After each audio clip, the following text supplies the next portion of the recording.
Hello everyone, কেমন আছে সবাই? তো আমরা একটুখানি সন্ধ্যাবেলার দিন গিয়েছিলাম ঘুরতে। আসলে শীত গ্রীষ্ম বর্ষা আমাদের সবসময়ের জন্য ঘোরা খুব ভালো লাগে। তো ঘুরতে তো সবাই পছন্দ করে, তাই ভাবলাম একটুখানি বাইরে আসাই যাক, বাইরে ঘোরাই যাক। এদিকে ঘুরতে ঘুরতে দেখো আমরা চলে এসেছি মা মেলাবুড়ি মন্দিরের উদ্দেশ্যে। তো মেলাবুড়ি মন্দিরে সবাই মাকে দর্শন করো, তো মা কিন্তু খুব জাগ্রতা। তো তারপরে এই টোটোতে চেপে একটুখানি একটা ছোট্ট মতো কাজও ছিল, তাই ভাবলাম কাজটাও সারা যাক। এদিকে গ্রীষ্মকালে ঘুরতে তো খুব ভালো লাগে, আসলে শীতকালের সন্ধ্যাবেলাটা একটুখানি ঠান্ডা লাগে যদিও। আর এদিকে দেখো আলো আধার পড়ে আমার ফেসটা যেন কিরম একটা লাগছে। তো তারপরে আমরা চলে এসেছিলাম ক্যালকাটা সুইটসে, কারণ ঘোরার সঙ্গে খাওয়ার তো একটা সবসময় সুন্দর সম্পর্ক থাকে বন্ধুরা। তো ক্যালকাটা সুইটসে এসে আমরা অর্ডার করেছিলাম দুটো পনির রোল, তোমাদের দাদাভাইয়ের জন্য আর আমার জন্য। আর এদিকে ঈশানবাবু অর্ডার করেছিল মশালা ধোসা।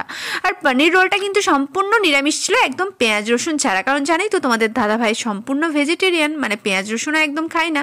এদিকে পনির রোলটা খেতে কিন্তু আমায়